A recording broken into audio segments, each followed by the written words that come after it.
ஒரு ஆண் காக்காவும் ஒரு பெண் காக்காவும் ரொம்ப நெருங்கிய நண்பர்களா இருந்தாங்க. ஒரு நாள் அவங்க ரெண்டு பேருக்குள்ள சின்னதா ஒரு சண்டை ஒண்ணு வந்துடுது. இதனால ரொம்ப கோபமான அந்த பெண் காக்காவும், நம்ம கொஞ்ச நாளைக்கு அவன் கிட்ட பேசாம இருந்தாதான் அவனுக்கு நம்மளுடைய அருமை என்னன்னு புரியும் அப்படின்னு சொல்லி அந்த ஆண் காக்கா கிட்ட கொஞ்ச நாள் பேசாமலேயே இருக்கு.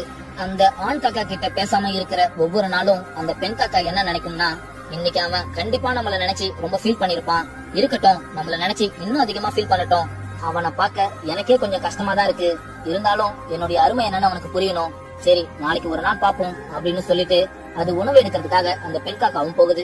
அப்படி அந்த பெண் காக்கா உணவு எடுக்கலான்னு போறப்ப அப்ப அந்த ஆண் காக்கா இன்னொரு பெண் காக்கா கிட்ட ரொம்ப சந்தோஷமா பேசிட்டு இருக்கிறத பார்த்த அந்த பெண் காக்கா கடைசியில கண் கலங்கி போய் நிக்குது.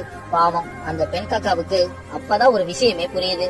நான் அவன் கிட்ட பேசலனாலும் அவன் சந்தோஷமா தான் இருக்கான், நான் அவன் கிட்ட பேசலனா அவன் ரொம்ப கஷ்டப்படுவான்னு நினைச்சு கடைசியில என்னையே ஏமாத்திக்கிட்டு இருந்திருக்கேன்.